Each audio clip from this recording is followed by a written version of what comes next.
Except that the captain already knew. Yeah. You know what we should have done before Messer died? Ruined his reputation.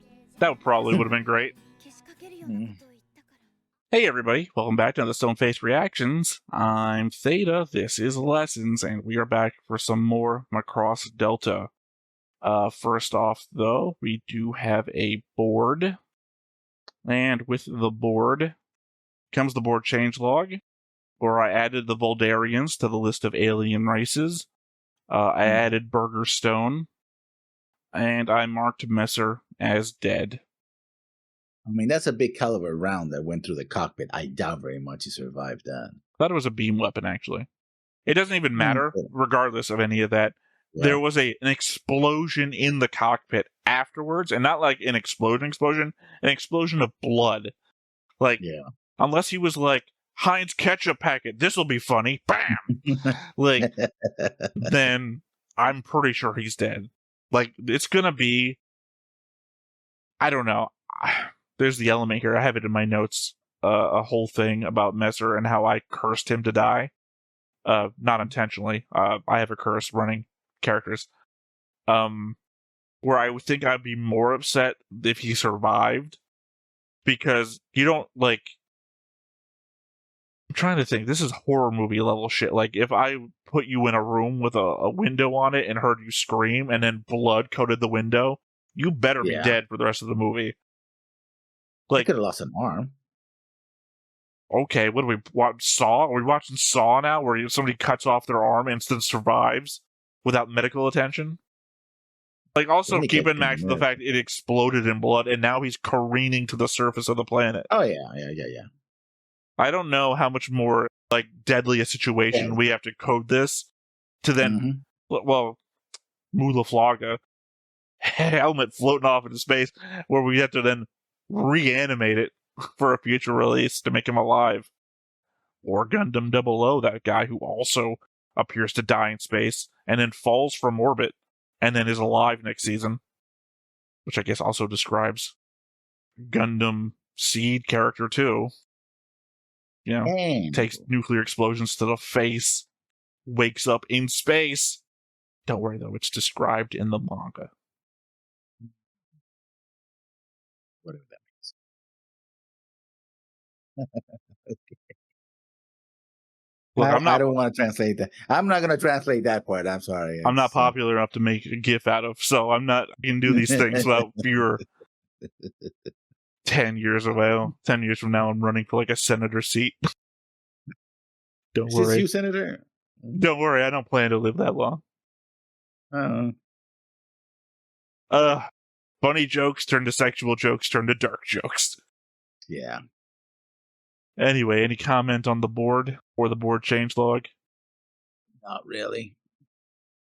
I did like Messer. Now I hate Messer. Keith. I want him to die. I don't know. I like Keith, but that'll make more sense when I get into my notes. Not about me liking Keith. Yeah, and I would say not about me liking Keith, but the curse thing I was talking about. Although I do like Keith a little bit. Actually, I have a conspiracy note about Keith too. But that's more of a shit being thrown at the wall situation. Anyway, we have notes, and as per the rules of the notes, you have more, as we discussed off screen, which means you go first. Well, as I always do, I break them down through episodes. So episode 9, Limits Out of Control. Incensed Standard PTS Nightmare Sequence. Which is, Messer looking at his hands, going like, oh God, what have I done? And then he wakes up screaming like, I would say it's standard. In fact, it's better than standard. Standard would be to like, I can't think of the word here, artistic it up a bit. Like, give things a dream sequence type of quality. Whereas this being very much like real, like from first person perspective until we then pull out a little bit to show that it's Messer who we're seeing. It's very much on the nose of what happened and an interpretation of it. They don't like pump it up, which I appreciate actually. I'm not saying it's a bad thing. All right. Contrary to Lessons, I don't, and I mix all of my notes up. So deal with it. ARAD says that a dummy corporation was supplying the water and apples to the military. Then we get Berger from the Epsilon Foundation, which is analyzing the protoculture system's capabilities and offering to strengthen Hein's voice. Berger mentions that Sugar Valens, I assume to be the Windermerian ruins, analysis is only 45% complete, indicating that they are using it without mostly knowing what it does or can do. About that. You know, it's like when you the alien ship crash lands and you pick up what you assume to be a gun and start firing, and it turns out to be something else. It's not a gun. It just, you know, much like most human inventions, has a military application. Yeah. Turns out it's like transporter thing. This is like a transport ship, like a cargo container, and it's a teleporter beam that teleports a location to another location. But you assume, because you're a stupid human, that's a disintegrator beam, and everyone you're shooting is disintegrated. They're all stuck in a cargo container somewhere on the crashed ship. Well, they're not here anymore, so... Yeah, technically job accomplished, but at the same time, if you think about it, I'm transporting all of my enemies into one location that they can all talk together now. Not actually working out for me. We need to make this into a book. Yeah. Transporter gun. The movie. Actually, I think that's actually already a thing. Yeah, probably. Well, it's that the one where the little kid finds the alien gun and he goes on a whole thing to save his older brother. I think that's actually a movie that came out like 2 or 3 years ago. We're not that original. Now, this is... I think I know what your answer is going to be, but this is based on the conversation. Probably going to be no, given how everything I respond to you is typically. Yeah. Anyway, is Hayate's full crystal what lets him synchronize with Freya, or is it his inborn full receptors? I think it's a combination of both. Just like the protoculture ruins also have full crystals, but not everyone can activate them.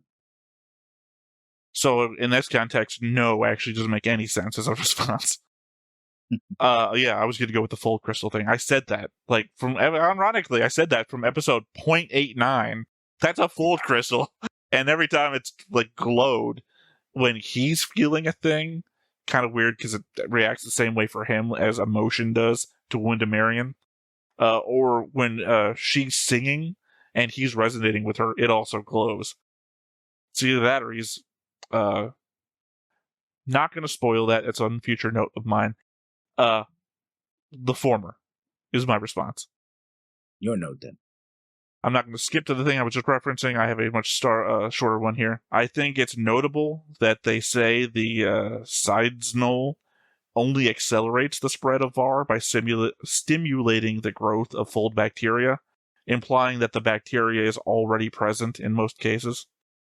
Oh, naturally occurring, I suppose, so you can get infected. Well, that's a discussion that we had like 6 episodes back, where it seemed like they were implying that the VAR syndrome was itself naturally occurring, but then already in the same sentence indicated that the naturally occurring VAR syndrome was also spread by the Windermerians. And then we had a debate about that because you disagree with me on that aspect, but I think if I had done something I'm going to do later in one of these notes, which is to say, read 3 different translations to see what they said, they may have implied 3 different things. So, I don't know. A bit of a hypocrite here, mister. You were hard on Hayate and Mirage for not keeping up, but now that you're having a VAR's relapse, you want him and Mirage to keep it quiet. Yes, the captain knows, but things are worse now since the Windermerian song cannot merely trigger VARs, it controls the infected. Depends. They never control him, so depends. True, clearly, but there's an element at play here. I would also imply that he's better sick. So, yeah. I mean, but you're calling him out. You're calling him out for the time off that he's taking, which I assume is what you're doing. Because actually, when he does get worse with the VAR syndrome, he becomes a better pilot. So it's like a trade-off. Also, not this episode because you're commenting on episode 9, but episode 10, he does control it right before he dies. True, but the possibility was always there that he could be controlled by the enemy, right? Yeah. So why take that risk? Technically, I don't think it would have mattered. Only because he is going to die, because we already said, oh, he's giving off death flags, and the only people he could have killed are main characters. So he is not a threat because everyone else has plot armor, technically. Yeah, but you're not supposed to go into the situation in universe with that kind of thinking. Oh, yeah, we're not, because you're the main character, right? Oh yeah, I mean, I understand your point is that they don't know that, but unfortunately, I'm thinking meta, and it's hard not to because we watch these shows. So yeah, again, it's the element of I'm not shocked when they blow up a planet because I also watch Gurren Lagann. So it's like, unfortunately, the more anime I watch, the more I compare it against other anime, and at that point, it's hard to be shocked by anything. It's like, even if they start blowing up multiple realities at this point, it's just going to be like, yeah, I guess that's the evolution, because I've watched Marvel now, and it's hard to not be a little bit jaded the more you watch stuff. Essentially, VARS is just a non-deadly version of V-type infection from Frontier. The Windsinger then amplifies whatever feeling is required to make people go on a rampage, and you get typical VARS outbreak. The Windsinger amplifies pacification, and you get the mind control effect. Walkir also resonates through the fold, so you have them singing, and you get normal people again. I imagine there is probably something like this at play with the Proto-Devlin and the Zentradi as well. Some sort of fold-based agitation that just makes them go crazy. Mm-hmm. The idea, it's like the idea that stuff that was weird or just a thing in the past can be explained with the advances that we're making in the storyline. Things we didn't understand before are things we can understand now through the lens of the present. Or just a back explanation, basically, backtrack explanation in a future episodes. Hey, remember that thing that was weird? Yeah, but I'm treating it like real life. Like, I know I just went on this whole can't think of it outside the meta thing, but I'm treating it like if it was real life. Diseases that we didn't understand in the past, they're like, oh yeah, every time they sneeze, it's the devil coming out their mouth, and that's why you say bless you. We know germ theory now, and we can look back on things in the past and say, that's what that was. The same way now, it's like, well, I don't know why the Zentradi go fucking crazy like they do, like they have VARS syndrome every time the Proto-Devlin are around. Well, the Proto-Devlin come from another, this is something I actually talked about before. The idea, another dimension. They say another dimension, and then they refer to the fold that I said before. Well, what if the other dimension is a fold thing, or is fold space, and the Zentradi come from fold space? And here we have the idea. The Proto-Devlin, not the Zentradi. Yeah. So, well, you know what? I was saying it before, right? I flubbed there. You don't want to get a whole char thing out of it. Anyway. Yeah, no, the idea that it is a fold reaction mixed with this fold virus that causes the VAR syndrome. The VAR syndrome doesn't look a lot like the Zentradi weren't like bulging out muscles and everything, but they were having the same rampage effect to VAR syndrome that the Zentradi have when the Proto-Devlin are around. And if the Proto-Devlin are themselves fold creatures, this does layer a lot of similar things that would explain them in exactly the same way. So, one thing from the past could be explained with this thing now, I feel like. If you're inclined to do so. And I typically am. Well, again, there's elements of the past storylines that don't make a whole hell of a lot of sense on their own, that I feel like if you look at Macross as this long, continuous story, that things in the now explain things from the then. Romantic misunderstanding scene. Or is it? I'm talking about the whole... you have to include a lot more when you write your notes down. Because I know you're watching them and you're like, oh yeah, let's write this. And I'm like, if you don't give me like a picture or describe what's going on. I'm talking about the whole Hayate Mirage talking about Messer that Freya misunderstands as them being alone together. Like, oh, they're hooking up. And she's like, because that's what the other girl said. Oh, we've seen them together. So that we're never wrong. They don't say that they're hooking up. They just said that they're spending a lot of quiet time in front of a sunset. Mm-hmm. then Freya is like, I can only mean one thing. Yeah, because that's what the girl says. Like, well, we're never wrong about these things, right? You know what I'm saying? They don't say that they're having a romantic moment. They just say, oh, they're spending a lot of, like, it's implied, of course, but they don't, they're not like saying, oh, they're a couple. But that's why it comes like, is it really a misunderstanding, or because of things that happen in the next episode? Well, one particular scene in the next episode, which I haven't known about. Which is the moment where they say there's a lot of couples around here, and then they both, and then Pate says, oh, I wish they would just come out and say it, and then they both look at each other and they look the other direction. Like, yeah, basically. But yeah, no, it is a misunderstanding. That's why it's being played up. That's what we do in Macross.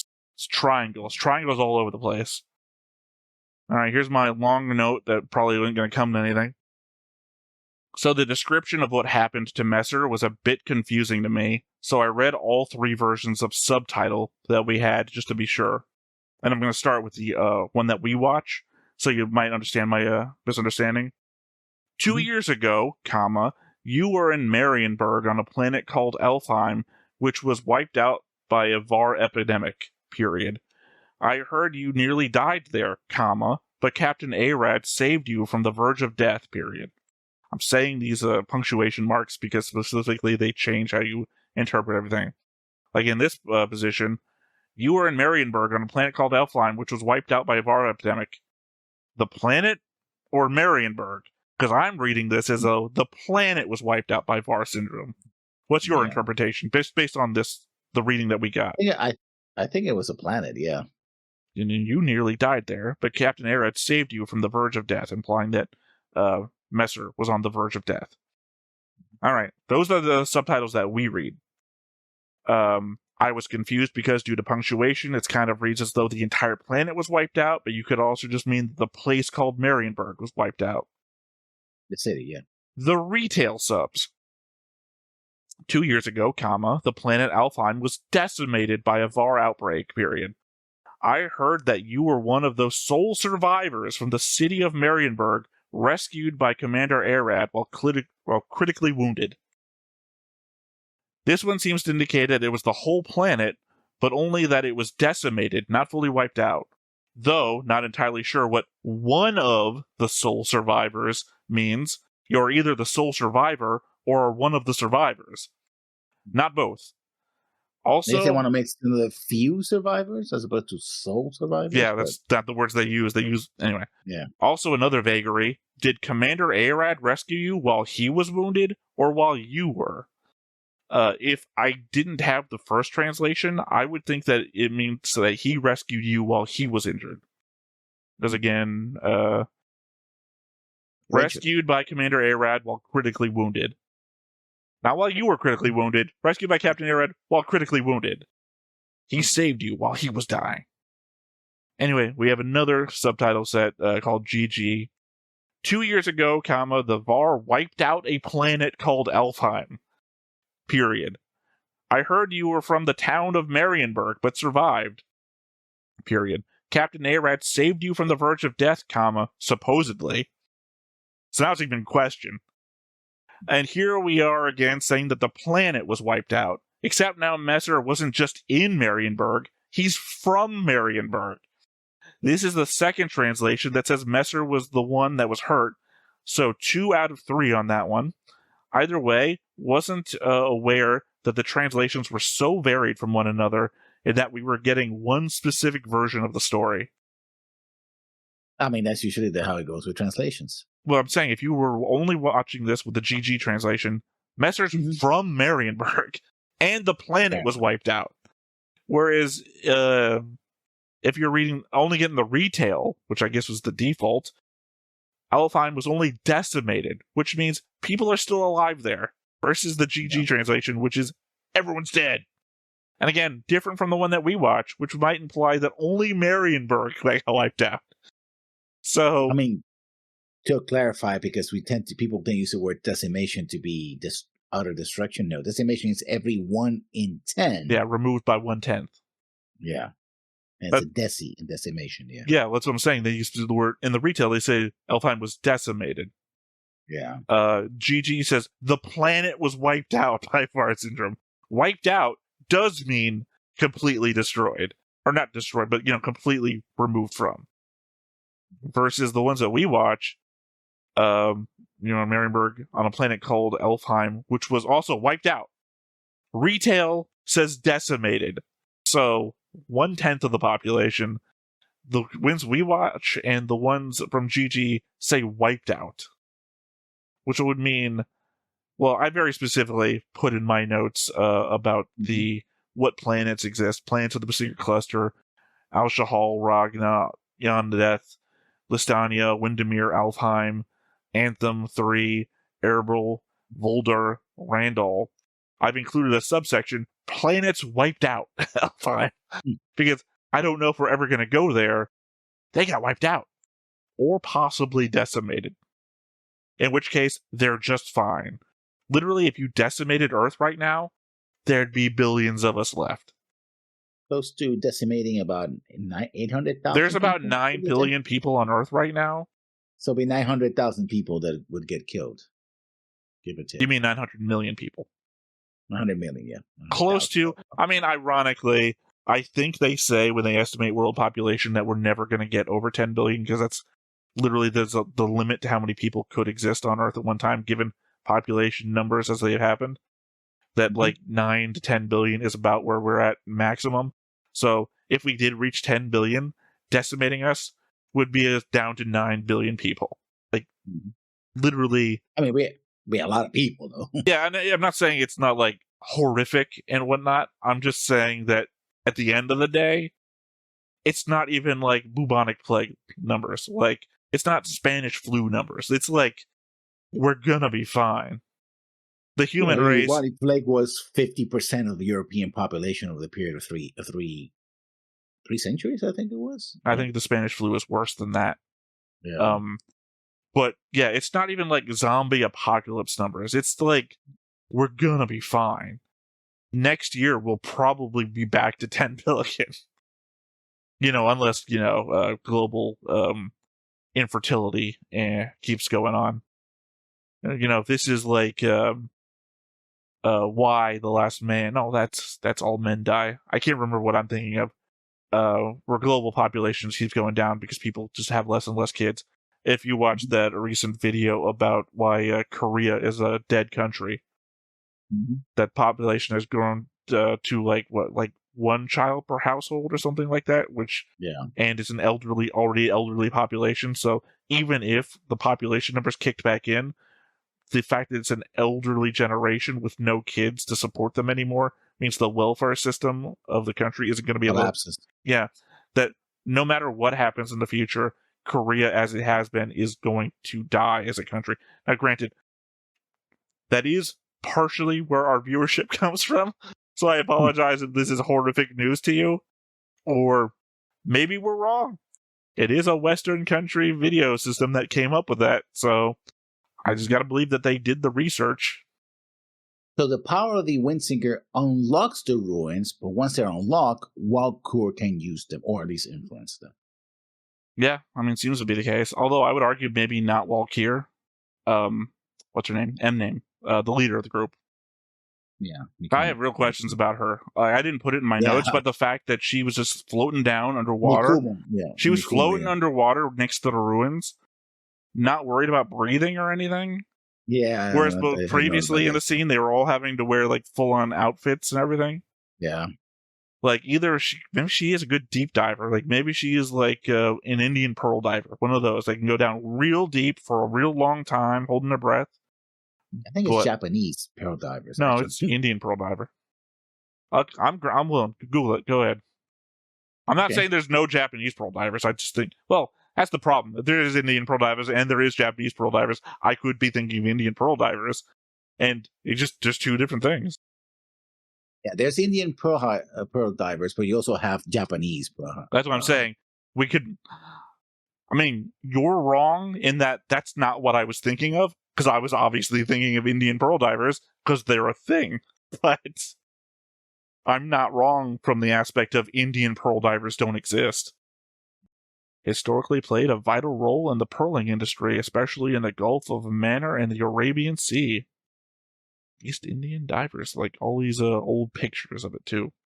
like, I don't know. I've never heard of Japanese pearl divers. I've historically only heard of Indian pearl divers because those are the ones that you see in the boats with like no gear or anything, and they just dive. I don't know. I think I once. And I've heard of Japanese pearl divers, the AMA. Oh, I think I read not specifically Indian. about it because of their Indian. ability to hold their breath for long periods of time in deep depths. I heard of Japanese pearl divers, not Indian pearl divers. So that's the thing. You're incorrect only because you're trying to correct me on what I'm thinking of, and I am thinking of a thing that really exists. So it's not even you got the name wrong. It's like, no, I was thinking of a thing I thought about.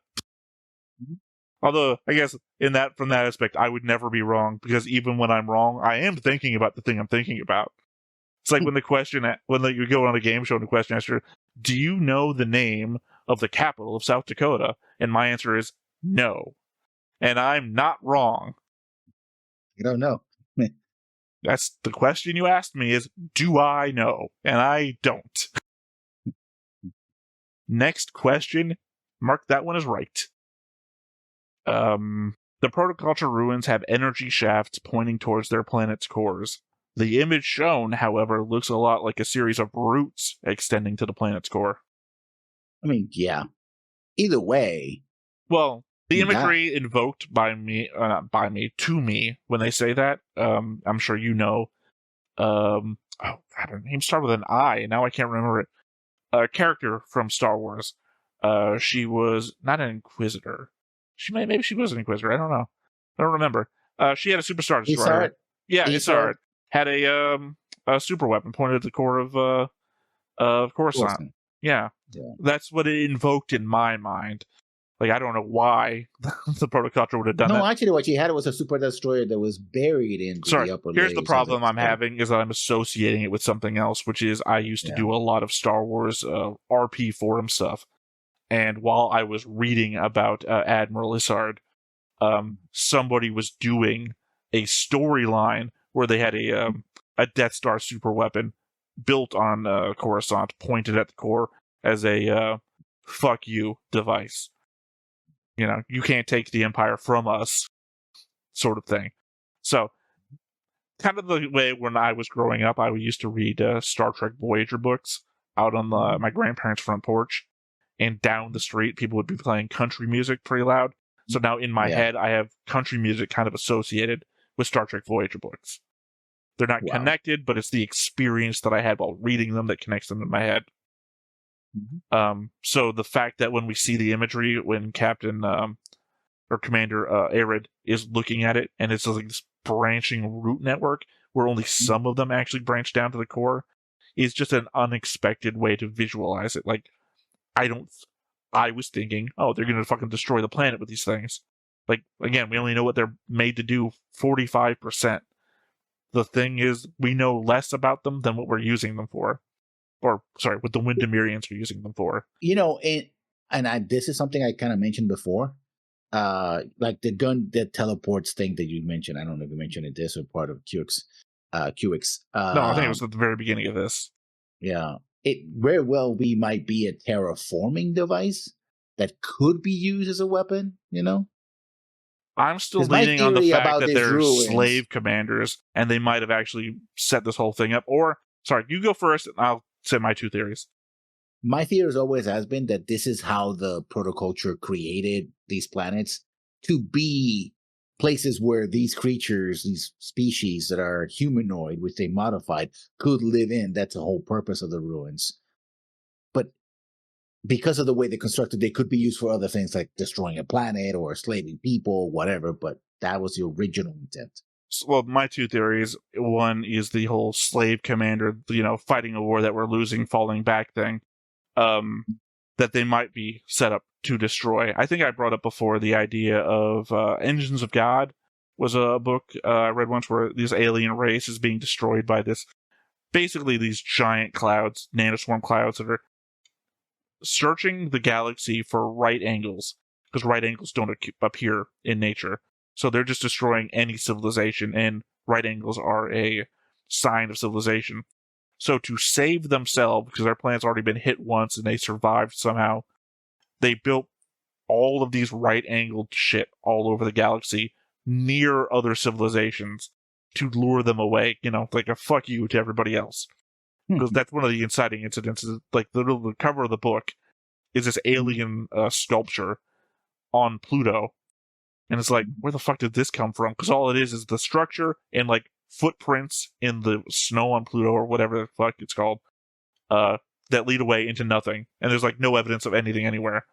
And there's like shit like that all over. Like a city, city on top of a city on a moon, cover on an orbit of a planet where the civilization never created space travel. Also, the city is just like rock formations. Like you couldn't live there. It's not sci-fi at all.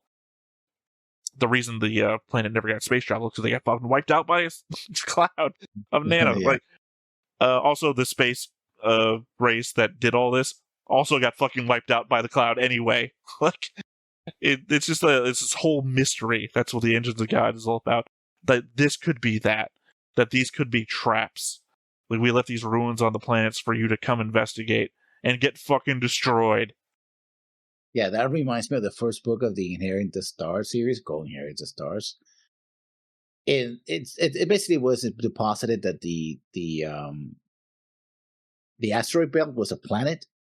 It got destroyed, and the people from that planet basically traveled to Earth, and they were the originators of humanity, right? I'm sorry, just like one step away from men are from Mars or men are from Venus. Yeah. Well, I think that's a thing that's done in a lot of sci-fi, where that the asteroid was a planet. Well, I think it's supposed to be was a planet and then broke apart due to gravity. Yeah. But the inhabitants of that planet then went to Venus and then went to Mars, that sort of thing. Yeah, they went directly to Earth, and the thing is that it's because they actually find like a spacesuit with a watch. Like, no, this couldn't be. This is too advanced technologically to. I don't know if they find it on the moon or they find it on Earth. So they start investigating. So the whole novel, the first book anyway, is them trying to figure out what this is. And I think at the end they find that there's other life in the solar system. I think that has nothing to do with this. It's fascinating because it's supposed to be a series. I only read the first book. Well, ironically, the Engines of God is also in a series where I've only read the first book. The Engines of God actually ends with the concept that people only think within their own time spans, because the main characters of the book are like from an expeditionary unit from like a university on Earth, and when Earth is alerted from the fact that these clouds exist, there's like 2 of them roaming the galaxy, and it's gonna be like a couple thousands of years. They're heading towards Earth. It's gonna be a couple thousand years before they get here, and the politicians on Earth are just like, we'll solve it another day. Like, then we're just gonna keep putting it off. It's like, oh shit, this must have happened to the other guys. Putting it off until it was too late. It's not that we, anyway. Well, I mean, I guess you could. What are you gonna do? You're gonna migrate away from it? Because, like, I think the idea is you can't stop them. I think the idea is actually years of technology to discover some kind of way of stopping them. Well, I think it's similar to the Doomsday Machine from TOS. Is that these are things that came from another galaxy?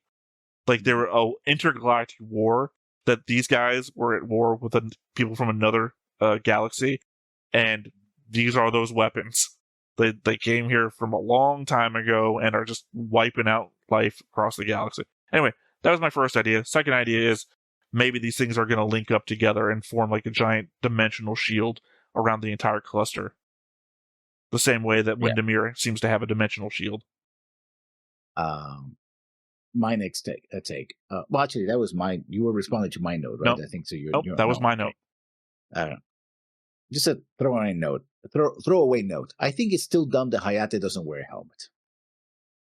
Well, he does have one. Remember, it's activated in the cockpit itself. Yeah, but they just activates it, puts it on, and it goes back in. He's always flying. No, because it's a secondary control system, and obviously he can't wear a helmet if he has to wait for the other helmet to come on. Yeah, one stops the other one from working. So I'm assuming that once something happens where that other helmet is finally going to get activated, you'll be happy because he'll be wearing a helmet. The commonality at play is that the Windsinger can create emotion in VAR syndrome subjects, and the Walkir can return that emotion to normal, as they both have fold receptors, and VARS is a fold bacteria. The difference seems to be that the Windsinger can activate protocultural ruins, where Walkir cannot. At least that seems to be what is being implied. They used the Paragonal ruins as an example of it happening before, and that's the one where Makumo wandered off by herself to a room where it appears she was communicating with something/someone, either suggesting that she has the same power the Windsinger does, or maybe those portal things the Windsinger sings into were present in the room Makumo was in, and she was just speaking back through that. There's an implication that there's a third, maybe fourth element working here that's independent of both the Windermerians and Walcour. I have one theory about that, and then I think you're wrong, but then again, we're only halfway through the show, so it wouldn't be beyond anything to bring in a third villain for no reason. I just remember mocking you because that's the thing Justin did in Gundam Seed. I think there's a third faction, and then there was a third faction after he stopped watching the show. Now, this is just an ammunition against Hayate because this other douchebag keeps coming back. This is why, Hayate, when you have the enemy in your sights, you blow them the fuck away. Because this guy's like, I'm gonna kill him. It's like, just you could have killed that guy and get rid of him. But which one? I don't remember the fight you're talking about from episode 9. D-O-D, yeah. The guy who's always like, I gotta kill Walcour. He's always the green-haired guy that used to be the trainee to not Heinz, the other. What's another ketchup brand? Heinz? No, not Heinz. Not Heinz. I literally have the board up. I can just zoom in. Hellman, yeah. Sorry, not ketchup, condiment. Yeah. No, mayonnaise, really. Yeah. Well, that was the joke. I made that joke back in episode 2. Episode 2 or 3. Yeah. Yeah, no, I don't care. Look, I like the Windermerians, so... is someone trying to call Freya? The joke is that the phone thing is now that Catfish's toy, but it's also moving around as though it's receiving a call. It is registered to Freya, after all. The hand-waving thing would be to say that it's spam calls or more attempts to take her money. But what if it's actually something important? Someone that's trying to reach out to her that finally has the means to do so via the phone. Could be. That we keep showing it moving around and everything. That's the implication. You've got a phone call coming. What if Lady M is trying to call Freya, or someone on Windermere is finally we have some ways to contact her. We're the people from the village that was burning, or whatever. And then we keep laughing, haha, cat playing with phone. It'd be a good way to subvert. She picks it up later. Oh, missed calls, something. Or it's she picks it as I don't really know any Yamato family members. Chin, what the hell? This is a beach? What the hell are you showing me? Oh, joking that she's Mayu. Yeah. Sorry, so you jumped to Gundam Seed Destiny. I was very confused for a second. I thought you were... The whole flip phone thing that he keeps going back to the flip phone. It's like what the hell is this? Yeah, no. For a second, I thought you were making a joke about SDF Macross. He was getting called by the main character of SDF Macross. I was like, wait, Shin? What? Shin? Kira. Yeah. I really, really hate Keith right now. Not King. Keith. Yeah. I mean, we haven't gotten to my conspiracy note on Keith, but I don't know. I like him. Again, I have a curse about characters I like. I don't like him enough to say I like him that much. I'm not.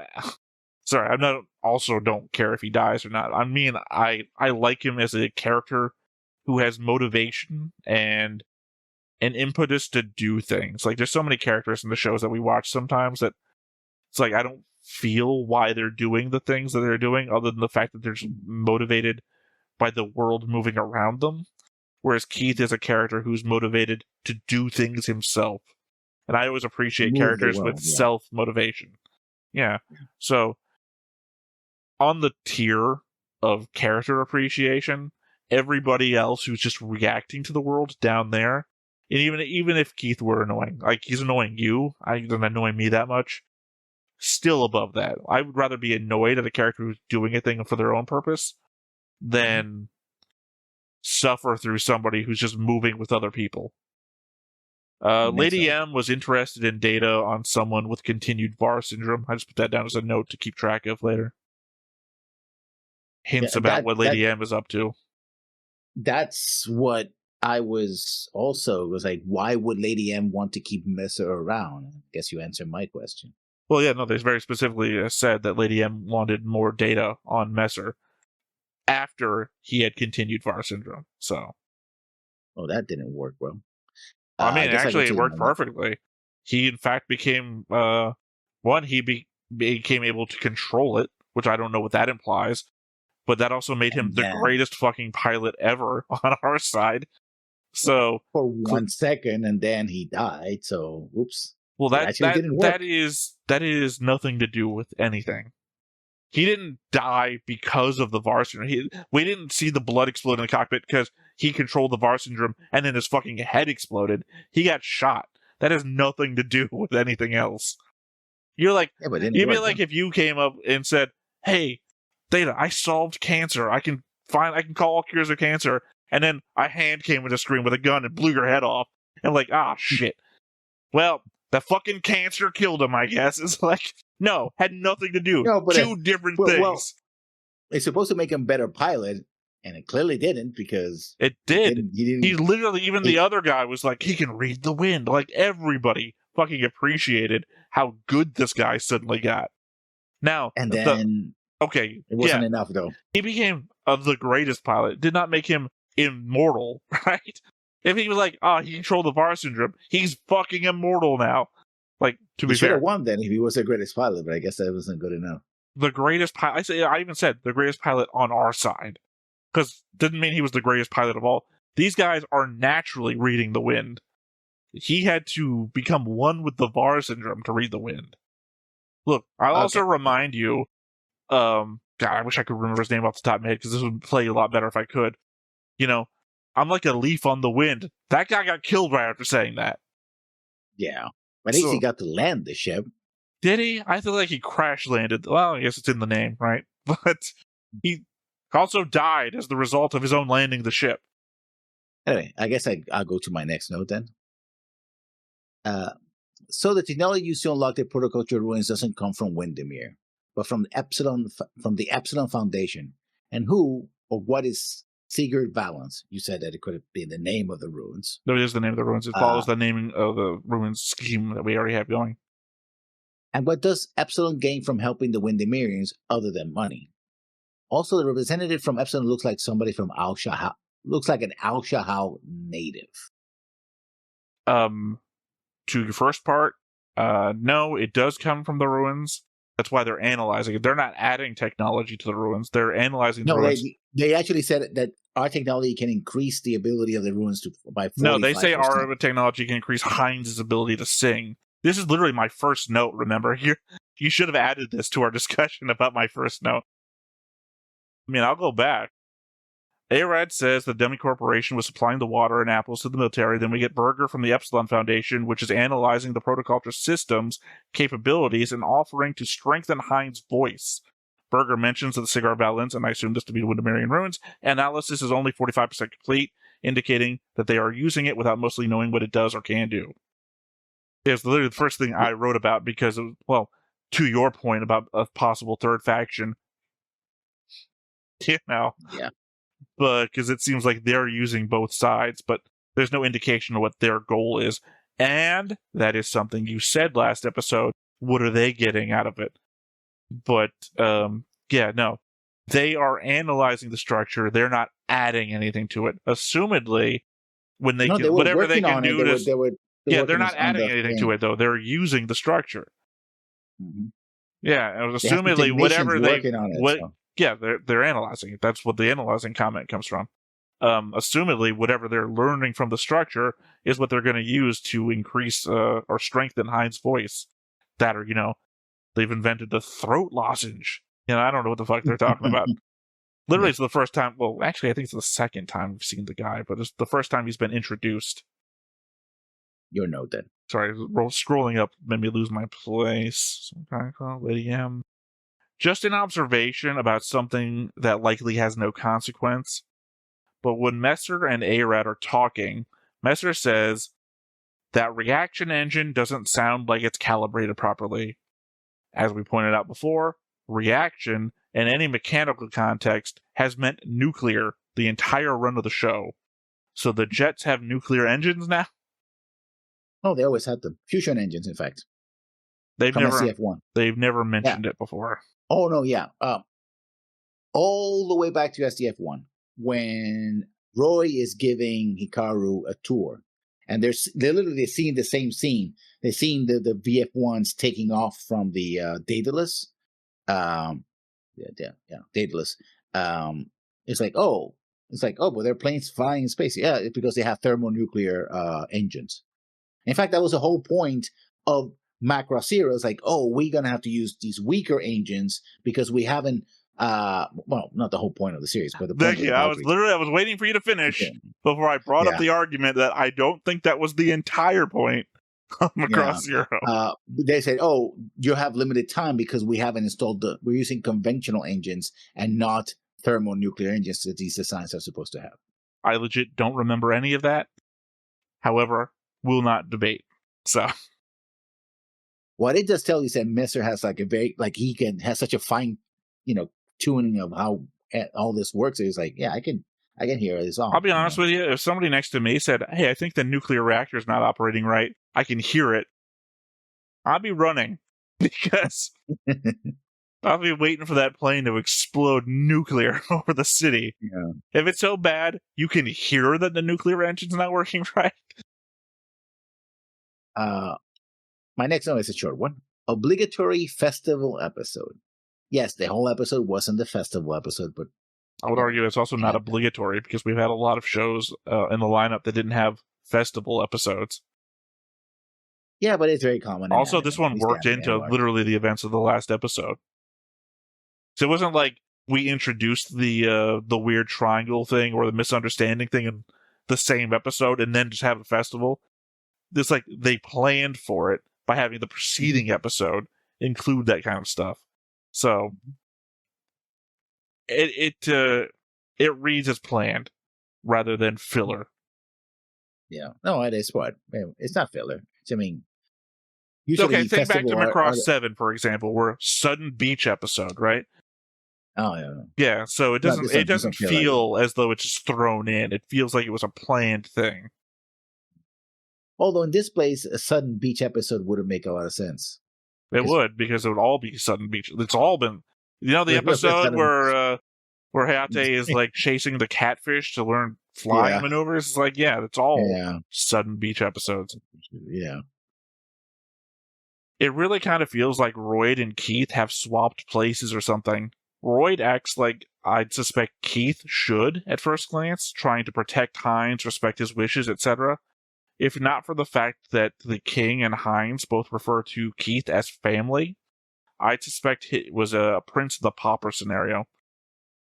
I thought there was a lot more to this. This is my conspiracy theory, that Royd is the actual prince and that Keith is somebody who's trying to enact a plan. Because again, Royd is like, I'm going to defend I'm going to defend Hines with my life. And you're going to ignore his wishes to stop killing people and everything. It feels like one of these two is the actual brother, and the other one is the evil plan guy. Whereas, at first glance, you'd think Royd is the evil plan guy. But even though he's plotting all this shit and negotiating with people, he's observing Hines' wishes and seems to be the sad one that Hines says, I'm going to sing to death. No notes there. I'll get a witch. I guess I jumped to mine. Have kids and die. What a wholesome message, Freya. Yeah, I mean, it's the ultimate. That's a very cutesy song. She's actually talking about the jellyfish, but it feels like, oh yeah, no, you're gonna marry it, and then you. Well, no, she's not talking about the jellyfish. I mean, she's singing about getting them to buy the jellyfish food, but the jellyfish don't get jobs and whatnot. The song, before they have kids and die, is also about stuff people do, not jellyfish. Yeah. So the song is literally about you, the person I want to buy the food, have kids and die. Yeah, like, but I mean, to be fair, that's the ultimate goal of life, I guess. Yeah, but it seems so dark.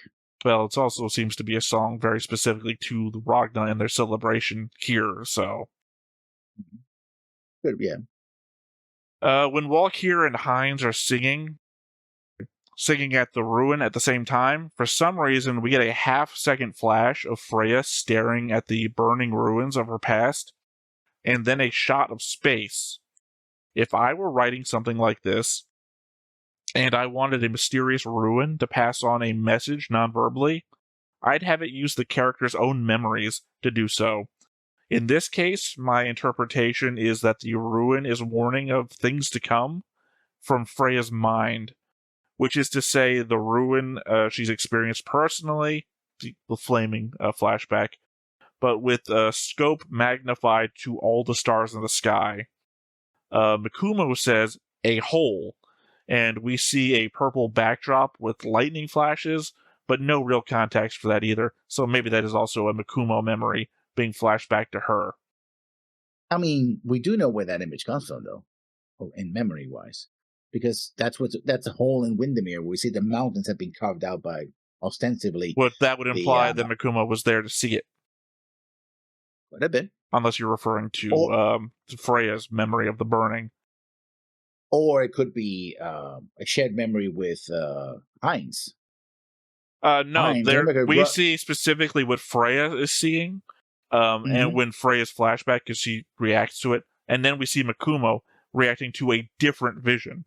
I would assume that Heinz is getting his own vision. Yeah. That's what I'm saying, is that it feels to me like this is the thing that I was thinking at the time. This is obviously not applied to my thought because I came up with my own thing. Was the sorry, I almost said Proto Devlin. I'm thinking Mass Effect. What do they call it? I forgot the name. The Reapers? No, the ones that from the last go round. Proteans. The Prothean ruin. The Prothean beacon, yeah. The beacon. The Prothean beacon that flashes into you the Prothean thoughts, and you have no context for. Well, if you wanted whoever to get the context for it, you would use their own memories, because then they would think, oh, this means this and this means that, because you would have the context in your own head. Obviously, you would need the technology to be able to know, but if you are the protoculture and you fucking created these people, you know how their minds work, essentially. That seems to me to be the thing. Again, they are literally half second. I had to pause it real quick to see what the fuck she was seeing. It is literally her watching her home be destroyed, and then a vision of space. And it's like, well, what does those two things mean back to back? Maybe it's, this is a place being destroyed, here's everything. Put those two thoughts together, and what do you get? My next note. Hayata may be clueless, but he has a point. In other words, he's clueless that Freya and perhaps Mirage are into him, but he has a point. It's like, well, if you like somebody, just tell them, right? And they look at each other like... I mean, this is the subtext here that I didn't write down, but I did think of, which is to say, Hayate might die by the end of this. Because it feels like, what is the Mirage, Freya, Hayate relationship but a mirror to the Kaname, Messer, I can't remember the third girl's name, relationship, which is to imply what's happening now could be a mirror to what happens later, which is to say, Hayate's going to get shot in the fucking head and he's going to explode and then crash to the ground. Yeah. I already mentioned my last thing, which is the do not read again. So my last thought is, well, Messer falls to my curse. Anytime I label a favorite character in a show like this, they get the death curse. I said some episodes back when you were crapping on Messer that he was likely my favorite character of the show. From that moment forwards, he was going to die. You know, in SDF, in Macross parlance, that's been what? Roy, Shin, what? People I've said are my favorite characters who have died. A horse tattoo in the horse head. The leader. It's very. I know who you're talking about now, but when you describe him as a horse head, I start thinking, what alien races have we seen before? Yeah, that guy from Macross 7. Clearly nobody from Macross Plus. I don't know. Maybe Sharon Apple from Macross Plus. I would never have said she was my favorite character, but she's an archetype of character that I really like, which is to say, rogue AI. Maybe actually not. Ghost from Macross Plus. The ghost, yeah. We had no personality whatsoever. Yeah. Pretty cool concept, though. And I was really waiting for an AI plane to show up. I even brought that up before we started watching Macross Plus. If you have AI planes, they wouldn't have all these problems that everybody else has. Then we got one, and it killed a guy. So, a guy who I thought was an SA culprit. So, for a time anyway. So, not to say you didn't do good work, Ghost. Anyway, Macross Frontier. Grace. In the show, Grace fucking dies. So, literally, my curse persists. Probably beholden to the fact that I always choose bad guys. Although, to be fair, Roy, Shin, and that guy with a horse head, they usually call them, weren't bad guys. They're not bad guys. So, again, it persists beyond the fact that I typically choose bad guys. The only person it hasn't applied to is this guy. I'm pointing at him. Can you figure out who I'm talking about? Yeah, you're talking about, I'm the commander. Whose bloodline just turned bad.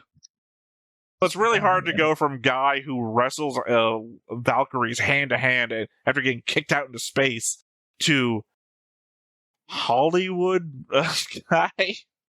Promoter, yeah.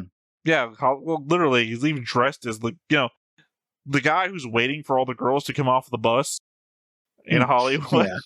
Yeah. That's not what happened. Yeah. I guess I have two more notes. 3 more notes. Obligatory Mikumo solo naked scene. Wait, can Mikumo breathe underwater? We talked about that. Yeah, she just already brought it up. Yeah. So that was weird because every time she does something or says something, it just gets weirder and weirder. Like it's like she's like a character from a different show, and she just walks in and goes like, what do you want me to do? Sing? Okay. Be naked over there? Okay, sure. Well, no, I mean, I brought this up a while back that there's more to her character. Like, I was bringing it up when she was just like standing naked in the moonlight. It was like, something weird's about this girl. I hope there's more to it because you could have all this weirdness and then it doesn't add to anything. The show doesn't do anything. Giving the show the benefit of the doubt, like the fact that they set up the probably called it the ceremony episode. I can't remember what it's called. They pre-set up that episode with the events preceding it to lead into it. So the fact that shows that no episode so far, except for maybe like episode 2 or something, has been fluff. It's all been pointing to something. And even then, I would say episode 2 had the first shot of Hayate and Freya doing the dual resonance thing. So even that was building up. My next note then. The whole Messer goodbye party raised so many death flags. Again, I think that just goes with my curse. Yeah. And finally, and this is something you mentioned before, it's called the hope spot. Like, the hope spot. Like, oh yeah, he's gonna turn out the battle, he's gonna win. And boom, headshot. Oops. We had literally gone into that episode saying that Messer is going to die. So it's like, it wasn't even the death flag thing. We were calling his death because what could happen to Messer? And I don't think we had 2 things. And I don't think either of them was good. So those are my notes. All right. Well, that is everything from the notes. So nothing left to do but to go ahead and hop on into it. But before we get started, make sure that you hit the like button, hit that subscribe button, comment down below to feed that algorithm. On top of all that, if you want to watch more shows like this, unfiltered, uncensored, and uncut, as well as some early access stuff, you can check it out over on the Patreon. It's just $5 a month, but hey, no pressure. There's zero pressure in order to do that. It's just a little bit of extra support, and it would be greatly appreciated. Now the ship came back. Yeah, we explained that it was going to cut to that, right? Unless it's some. Well, remember, there was no next time on. Yeah.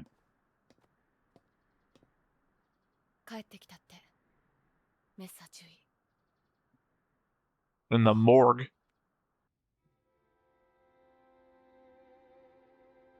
Yeah. Of course, it would have to be closed casket.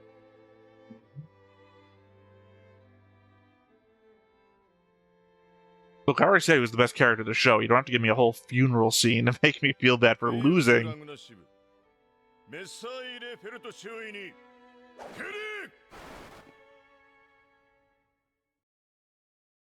Also, the weirdness of having the literally the a shot. No, the shot where he's doing this in exactly the same form, and then going to the intro where he's doing this, just in a brighter sky. I mean, this is what we predicted, that it was going to cut to them being back in base. Like, yeah, we just got out of there, got out of Dodge. Well, yeah, I mean, it's happened to us before. Typically in Gundam Seed, ironically. But he's still in the intro. In the intro, yeah. Well, I mean, that just goes when you don't think about doing new intros. Not every show needs it. I just really appreciate it when they do. Mm-hmm. I said this a lot about not Gundam. It's not even Gundam show. 86. Yeah. Or 86, every time somebody died in the show, the next opening, they would be missing from the lineup of people. And there would be a field of flowers at the end of the opening where everyone would have their back turned to the camera. And the new dead person would be there. But of course, some episodes, a lot of people died. So just, it's a group picture in front of the hangar. Everyone's like smiling, laughing. It's like the Marty McFly picture thing. People just start vanishing from the picture. But 86 was really good about like hidden details and letting you know what's going on. New season. That show needs a new season.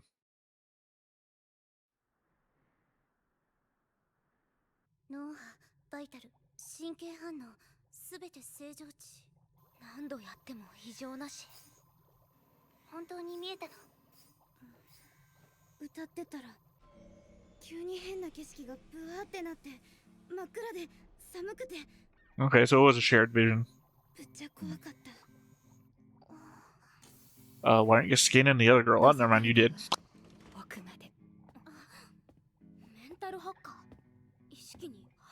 You know all about hackers, don't you? Yeah.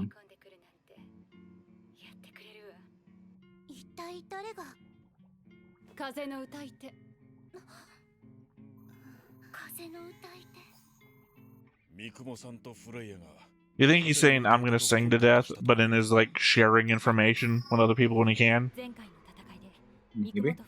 Maybe he's actually been in contact with Akuma the whole time.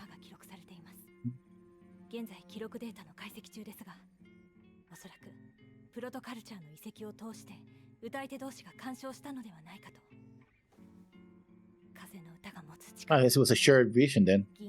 Like I said. I also just said that like 2 minutes ago. Of course, there's other... I mean, if there's more ruins across the galaxy, it's not just this cluster. Which is just what they said right now. Yeah, but it seems implied that the other ruins across the galaxy do other things. Versus these, which seem to be doing one specific thing.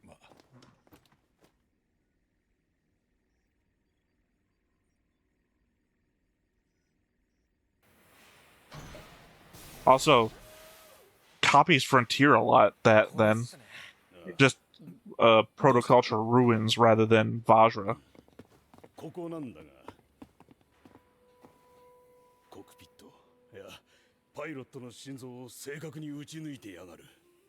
So there was his heart exploding? Yeah. Literally.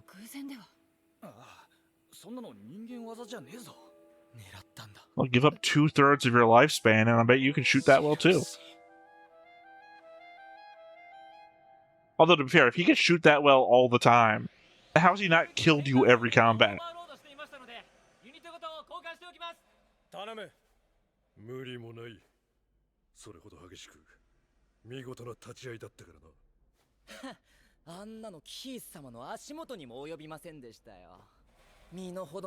Oh, punch in the face time. Yeah, close enough.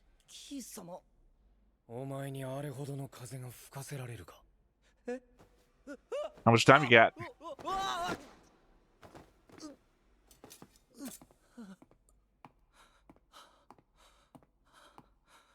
Well, at least he respected his enemy. I don't know. It's a really weird time to pull the honorable warrior part. Yeah. Like, Hellman over there is the honorable warrior guy. Those are the two shots I was talking about. Oh, I was talking about what Heinz saw. I'm assuming it was what Freya saw.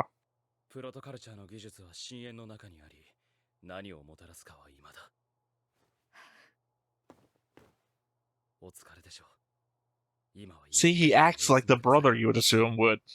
Yeah. You think it's going to turn out he's like the half-brother sort of thing? Could be.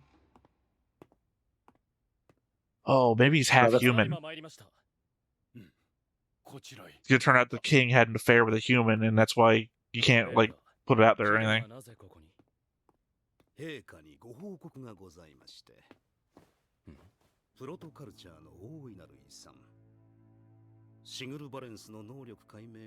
Cool, we got 15% up from last episode.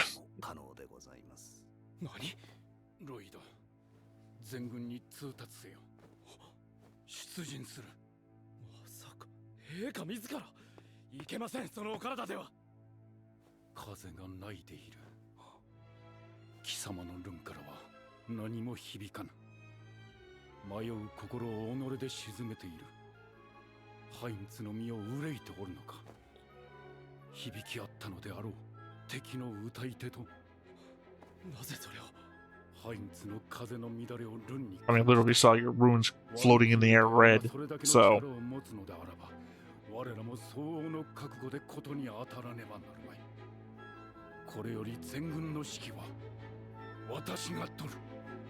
Cool, Grandpa's gonna get back in the cockpit.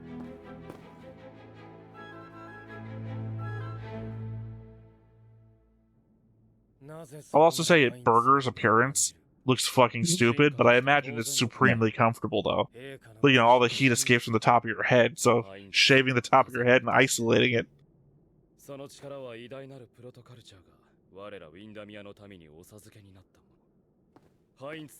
That's gonna trick. We're gonna find out the protoculture wasn't so great. They were fighting a civil war. I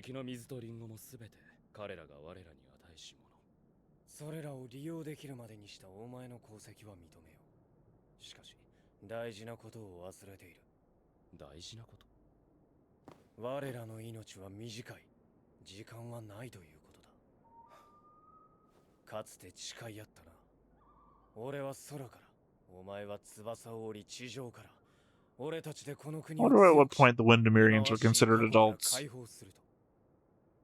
15, perhaps? I mean, Maybe yeah, if you younger. half your 30 life, years, half your yeah. life you're a child.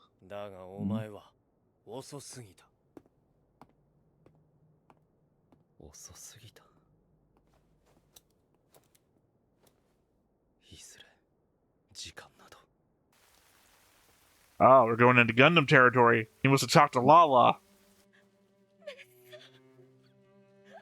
Oh, there's the other part of the triangle. Get rid of other stuff. Well, he was planning to move to another planet, remember? It's not unsurprising.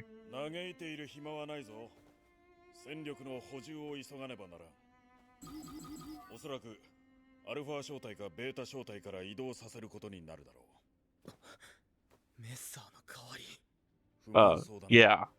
No shit.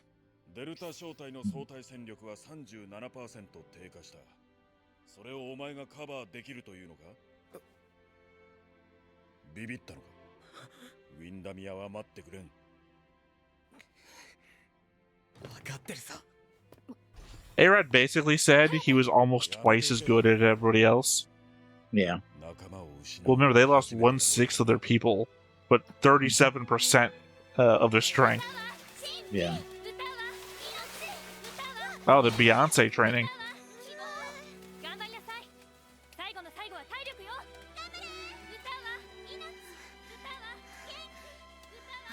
Beyonce once said that her father used to make her run and sing at the same time. Kind of like, I guess, boxing training, but singing alongside it. I mean, she's stronger than all of them. Yeah, that's why she keeps tripping. Yeah. これは現在までにウィンダミアに制圧されたプロトカルチャー遺跡の座標だ。そしてこれが先の戦闘で歌が聞こえた場所。遺跡のある星すべてで聞こえたのか。いや、遺跡のない惑星にも。さらに As far as we know, planet's uninhabited too. Yes, you haven't listed them before. 星団の全惑星を包囲するフィールドが形成されることが分かった。 I almost thought I was going to see a satanic shaped tapeworm or something. 残るアルシャハルとラグナの遺跡が奪われたら、救助星団 For some reason, I couldn't think of the name. The Upside Down Star of David, whatever that's called. 奴らは来るぞ。近いうちに。他の支部からの増援はレディ M に要請済みだ。間に合えばいい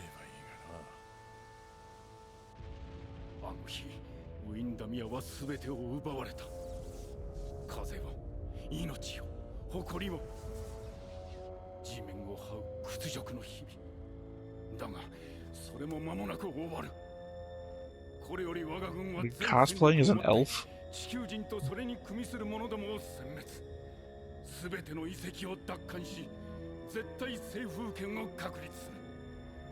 我らがプロトカルチャーの正当な後継者として救助星団を解放するのだ。風よ、我らに勝利を。 Again, the fact that they can only live to 30, this guy looks like he's pushing 50. Yeah. I'd be suspecting how the fuck does our leader twice the age of everybody I've ever known to have existed?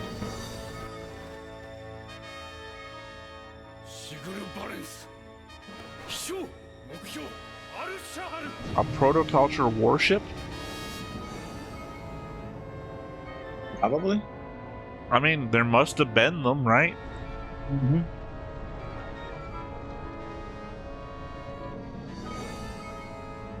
I mean, the protoculture didn't expand through space on dreams. Like, I hope not.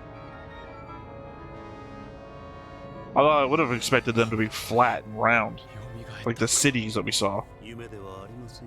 ロイド様、プロトカルチャーの大いなる遺産シグルバレンス。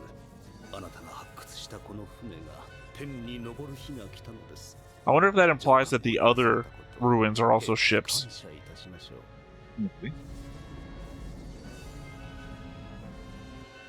Weird grin, though. Suspicious grin, I'd say. すべてを取り戻すまで戦いは終わらぬと知れ。ハインツ・ネイリヒ・ウィンダミア。はい。陛下。 Ah, Dad only uses my full name when he's angry.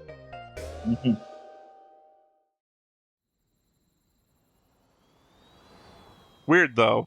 Remember, previous protoculture technology only worked when we had something of peace, you know? Bloodline of two combined races. We found a dead body. ずいぶん遅かったじゃねえか。ああ、どこ行っとったんね。やっほー、はやや。何やってんだよ。決まってんだろ。クラゲ送りだ。クラゲ送り？ああ。見て見て。じゃーん。 I legit thought it almost was Messer. ちょいぶさだけど今日はやばー。ラグナでは死んだ者の魂は海に帰って光クラゲになるって言い伝えがあるんだ。ゆっくり海を漂い。 What do you think, Lessons? You want to be immortal as a jellyfish? 綺麗になって生まれ変わる。 I don't know. To be eaten by the Ragna? Because that's what they do with jellyfish? Yeah. 魂を船に乗せて送ってやるんだ。飲んで歌って盛大にな。 What are you eating there? Is it jellyfish? Yeah. お、やってるな。今日は思いっきり飲んじゃおう。ほら、差し入れ。 The captain wearing the pimp suit. Hey, remember earlier when we told you that we don't party with men? I was specifically only trying to get away from you. Yeah. 飲んでやりましょう。あいつの分も。自分が飲みたいだけ。はあ？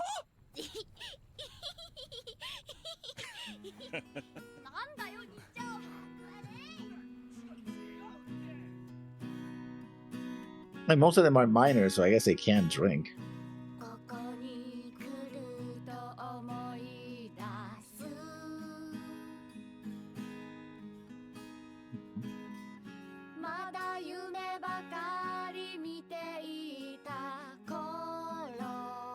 Now remember, they're singing to Wolkir. The professional singers. It's like when you're a comedian and you start getting jokes told to you. Still, nice that they're a good song. It's a nice song.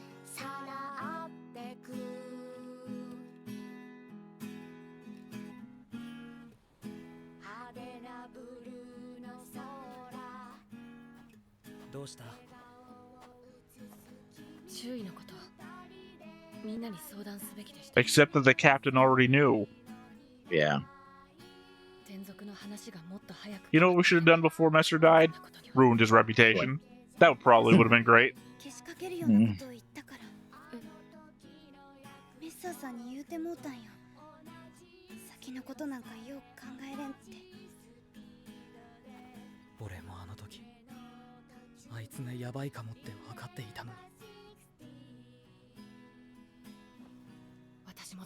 I mean, again, conceivably, y'all would be fucking dead if he didn't show back up to save you. And nothing about his illness caused him to get shot in the heart.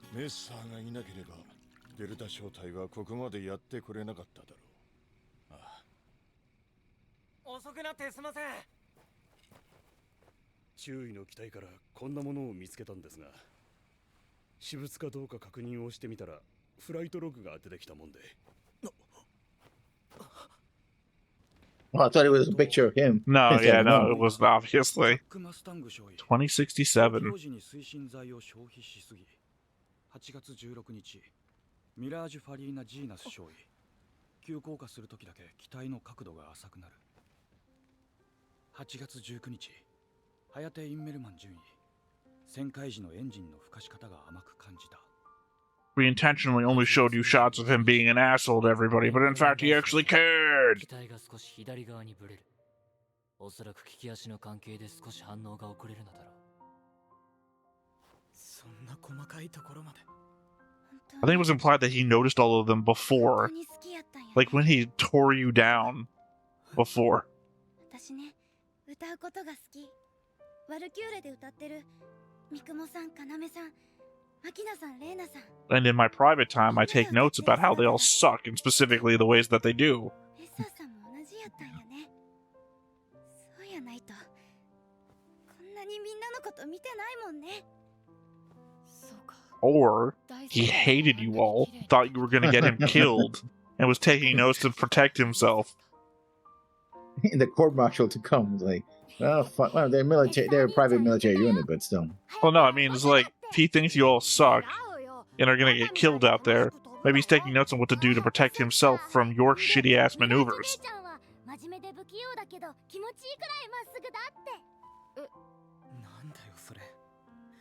そんなこと一度だって言われたこと。距離を取ろうとしていたのかもな。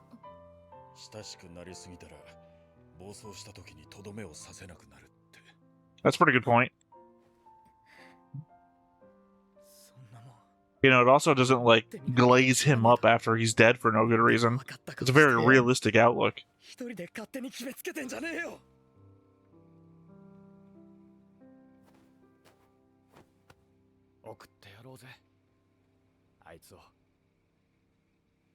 Also, we had a funeral, and we're having a second funeral. I mean, it's one is a military tradition. This is the Ragnan tradition, right? Yeah, but we already go out of our way a lot to do other Ragnar traditions, so why didn't we just do the other one? They're both meaningful.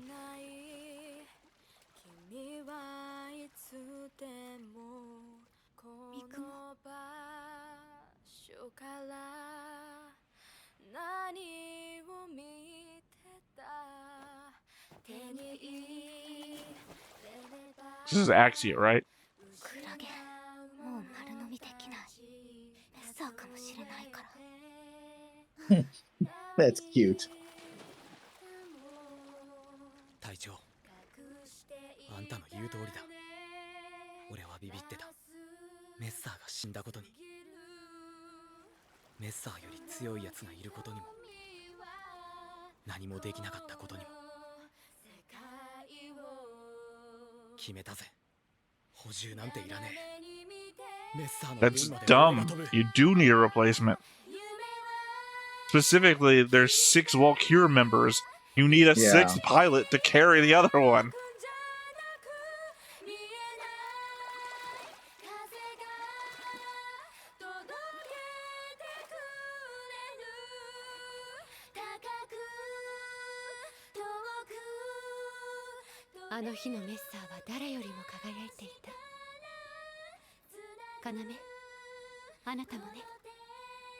And I could tell because I was unconscious during that scene. Yeah. 私の歌を大切に思ってくれる人がいる。だから私は歌うわ。誰よりも強く。Well, you're gonna have to because of a big warship coming your way.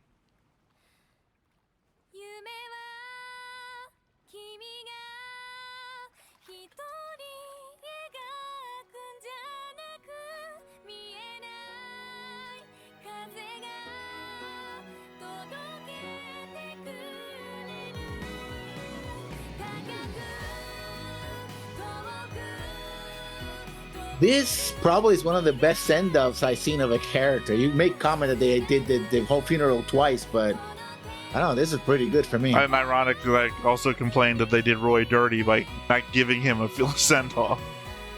Yeah. I was just being flippant when I said that. Although I will say, her weird crying face was similar to Freya's O face, it seems like. But the weird look that Freya gets when she's excited. And it's supposed to be a sad face in Konami, so it's like... I just don't think they were good with the lips this time around. Yeah. Halo. Hill. Ironically, reminded me of Gundam Seed Destiny Freedom. Weird with lips. But that was weird for a different reason. Trying to make them look more adult. Jellyfish Remembers, yeah.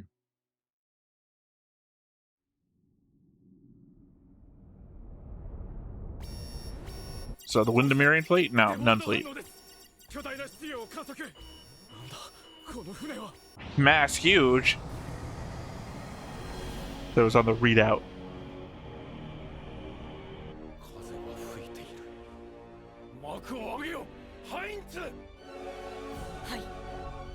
The time to mind control the nun reinforcement.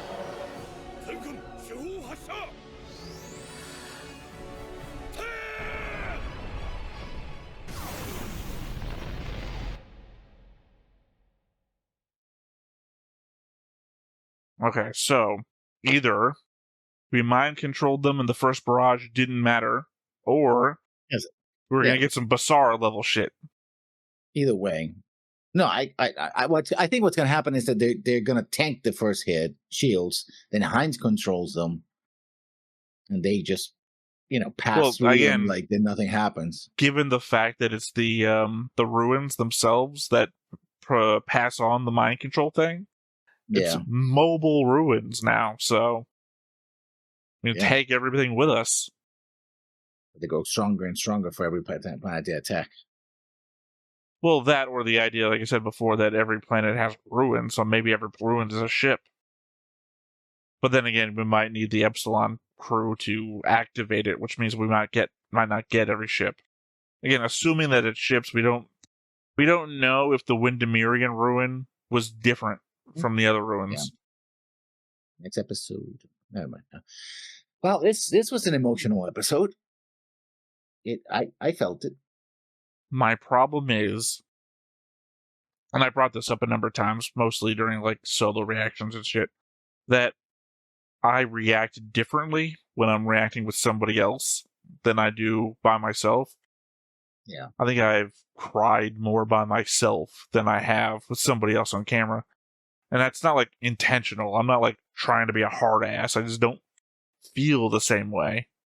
It gets dampened a little bit. Also, there's the element that the soundtrack typically does a lot of lifting work when it comes to emotion.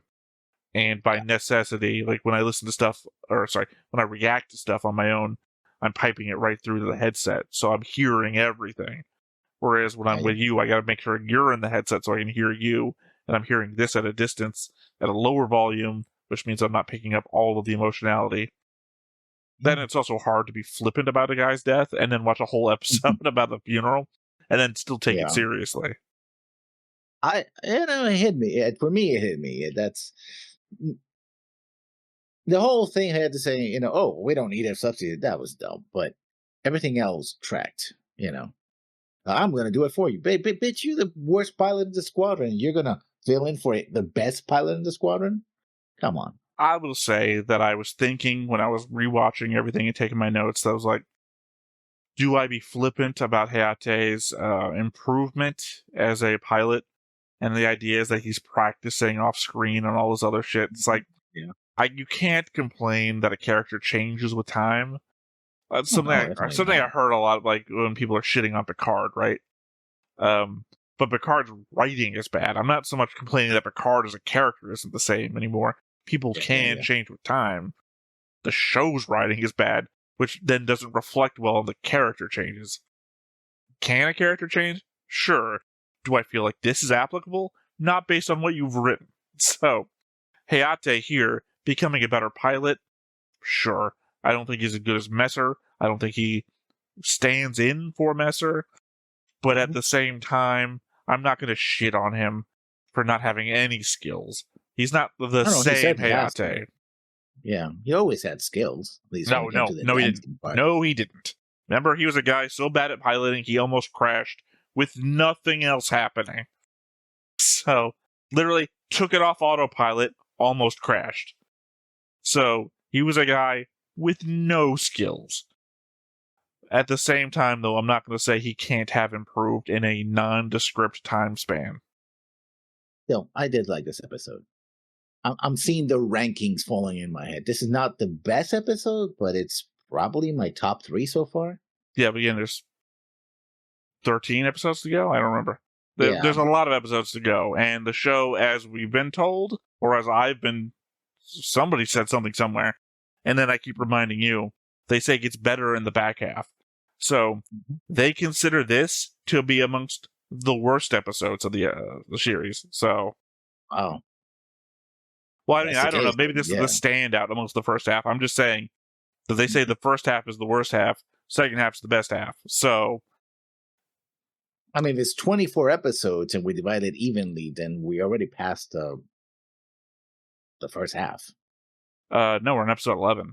We're still in the first half. Also, there's 26 episodes, not 24. So 13 episodes, yeah.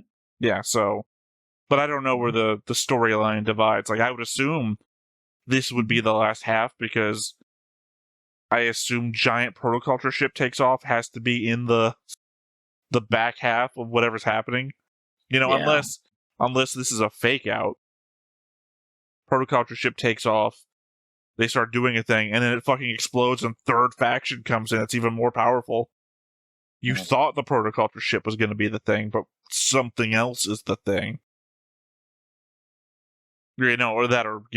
Royd and Berger kill the king and Hines and turn out to be the other third faction with completely different motivations. Yeah. Or Keith kills the king. I don't know, Keith's purpose seems to be aligned with the king's. But that weird smile that Royd had was like, what the hell? Well, I only pointed it out because you would have pointed it out and for some reason didn't. I saw it, but I was like, what? Yeah, you instantly pointed out every Durandal smile, so why wouldn't you point out Keith's smile? Durandal Gundam Seed for people. Royd smile, not...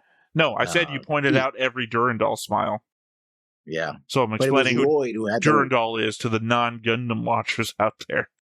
Yeah, but you said the Keith smile, and it wasn't the Keith smile, it was the Royd smile. Do not remember saying Keith, but as I've described many times, I'm apparently losing my goddamn mind because I also recall saying things and then go into the recording and then I said something else.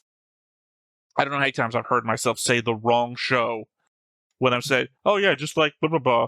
I literally said something about Star Trek and said Star Wars, yeah, and Star Wars data, da da da da. Like, I remember saying Star Trek. The recording, I very clearly. Well, here's the thing: you also don't correct me. You also don't even react as though I said the wrong thing. I say, now I did. Well, yeah, no. I think this is also in a Macross recording. So ironically, this is going to follow in. So like 3 episodes down the line, someone's going to hear me correcting myself.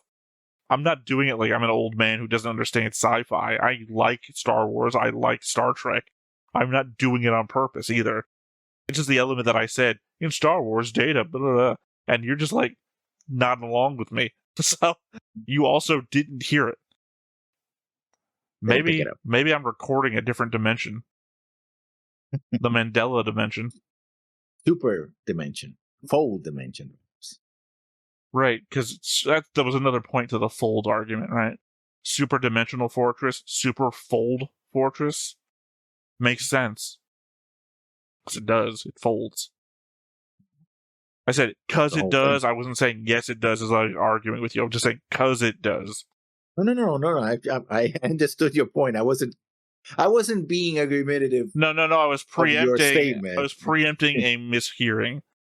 I understood that myself could have been misheard, so I was trying to preempt that I was saying, yes, it does, because in my head, because it does and yes, it does really sounded alike for a second. Anyway, that's been this episode. So once again, I have been Lessons. This has been Theta, and we will catch you next time. Bye-bye. Hey everybody, thanks for watching another Stone-Faced Reactions. If you have an idea of another video we could go ahead and watch, go ahead and put it in the comments down below and we'll add it to the wheel. Be sure to like, comment, and subscribe, and let us know what you thought about this video, what parts you liked. And until then, we'll see you next time. Is this too goofy?